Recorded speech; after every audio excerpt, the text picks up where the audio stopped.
Are you thinking about getting this 26-inch DK Legend BMX bike, but you're not sure what parts come on it and if it's worth the money? Well, in today's Explain and Review, I'm going to tell you everything that comes on this bike, from are there sealed bearings on it, are there three-piece cranks, all the other things that you have questions about that you see photos online and you actually want to see the bike in person.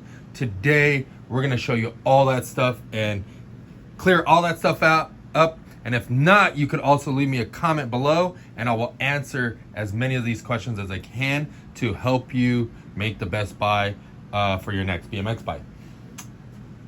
So let's get to it. This is the 26-inch DK Legend bike.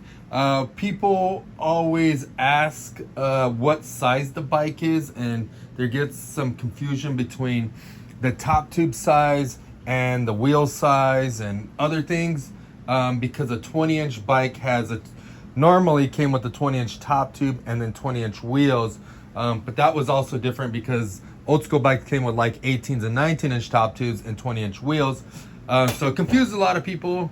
So I'm trying to clear that up for you if you're trying to get a 26, because 26 is really confusing for a lot of other people. I get a lot of adults that are like anti 29-inch bikes. So I'm trying to clear that up with the 26 because they kind of bobble in between and buy different bikes. So I'm going to tell you everything to be able to figure out which one you need.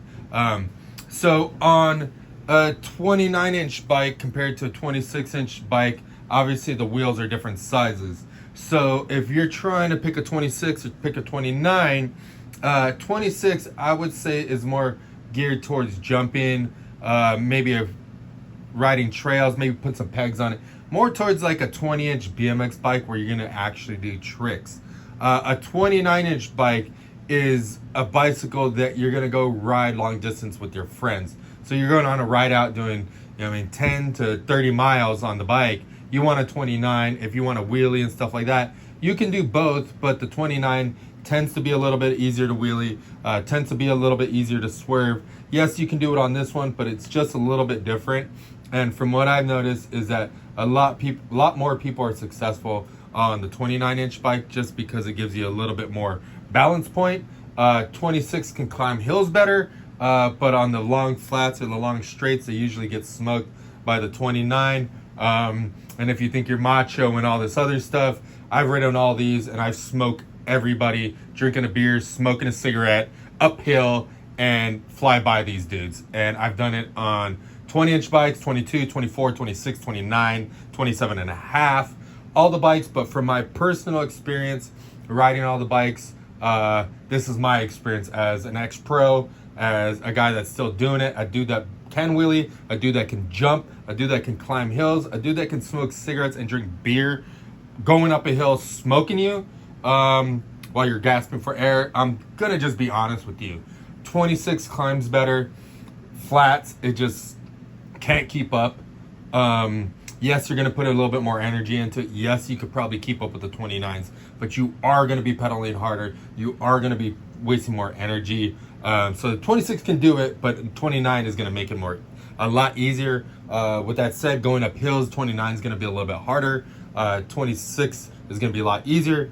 Jumping jumps, from my experience, 26 is going to be a lot easier to jump jumps because most of the transitions are really steep and short, whereas a 29, they're a little bit longer wheelbase and the jumps are a little too steep for it, so it kind of bucks you over everything. But you can still do it on both. But from my experience, they're a little bit easier to jump on a 26 than a 29. As far as the geometry and all that other stuff, you could ride them either or. As a 6-foot tall person, you probably want to get a 29 compared to 26. Yes, you can ride it, but it is going to be a little bit small. I don't know. Any other things you can think of? Bang for buck. 26 are going to be a little bit cheaper, cost friendly because they make a lot more of them. On the 29s, they're going to be a little bit more expensive because there's more material, there's less of them, and they're just a little bit more expensive bike to produce. If you're putting pegs on it, you're trying to ride it like a BMX 20-inch bike, The Legend is definitely going to be the way because the 29s are going to have disc brakes. They're also going to have 3/8 axles. Some that do have 14, they are going to have disc on the other side, so you'll probably end up hitting disc and damaging that if you're putting pegs on it.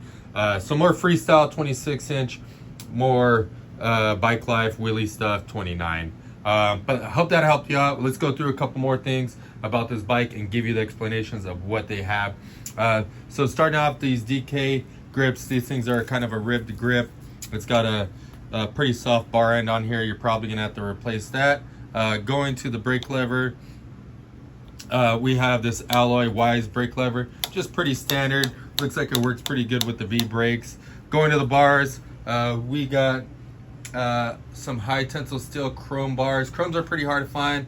We also got a crossbar pad. This has a really thin pad, not like your traditional pad. It almost looks like it's just material, but it is actual material with the pad over, velcroed on. Going down, we got a drop forge DK stem. This thing is a top load stem, brings the bars up a little bit, puts a little bit more room in your cockpit, so that's pretty nice. Also, it's really heavy duty and it's cost effective, so they'll definitely keep your bars straight, keep your wheel from turning. Going to the fork cap, we have the DK fork cap. This has a 6 and an 8 on top to tighten it down. This is a compression cap, so tighten that up will suck the bearings together and pull your headset tight so it's not shaking back and forth. And then these 2 bolts right here on the side will keep it tight. We got a couple of spacers. Then the top headset cap, which this headset is an integrated sealed headset. Inside of this integrated head tube from DK, they got this pretty cool graphic on the front. It's got the hourglass style head tube, looks really nice.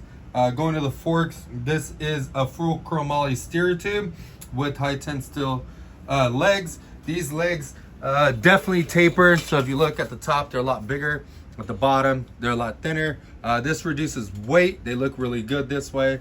It also has a very large dropout on it. Super big. They got a 17 mil head axle nut. We got a heat treated chromoly 3/8 axle along with sealed bearings in here. We got an aluminum hub anodized in red, stainless steel spokes, and then we got the Wise double wall 6000 series aluminum rim. This is the Retrix 2 rim, so it's pretty heavy duty. Then we got the Kenda 26 by 2.1 tire. This thing is relatively fat but also thin. It's got kind of a dual tread street or dirt. You could ride it on both. If you're used to the knobbies, get out of your head. Knobby tires are not cool anymore, mainly because they slow you down and it makes it harder for you to clear the jump. Nothing against the way they look, but they just suck for riding trails and jumping and stuff like that. Old school, yeah, they look cool and they did what they did, but now trails are so smooth, you just need a smooth tread like this and you will be totally fine. I think that's pretty rad. Going to the frame, we have top tube pad. This thing, same thing with the crossbar pad, it's pretty thin. Going to the seat, we have this DK seat. It's got the same red material on it. It's padded pretty well. This is a railed seat. Man, somebody's on the front, dude. We got an alloy seat post right here. This is a micro adjust, so you could angle it the way you want. It is pretty long, so you can raise it a little bit higher than this. And going down, it has an alloy seat clamp right here. This is pretty basic and simple. Going to the brakes, we got your standard alloy V brakes. These brakes work pretty well. They don't feel mushy. They feel like they work pretty good. They got a little bit of bite. Definitely something that you might need. Going to the pedals, we have the DK PC pedals. These things are a big platform pedal with a lot of pins on it. Relatively light and strong, so if you're riding and you want something lighten up your bike, PC pedals are the best way to do it. It also has a heavy duty chromoly axle to keep your pedals from bending. Going up to the cranks, we have the Wise 170 millimeter cranks right here. These things come in chrome. It's pretty hard to get chrome nowadays, so those are pretty rad. Going to the sprocket, we have the Wise 25 tooth steel sprocket, and then we got the KMC I want to say X1 chain, I believe. Don't mark me on that, but I'll leave a comment down below, let you guys know if it really is that, but I'm pretty sure it is the X1 chain. Going to the rear wheel, we have the same tire as the front. We got the same rims, same spokes, but we got a slightly different hub here.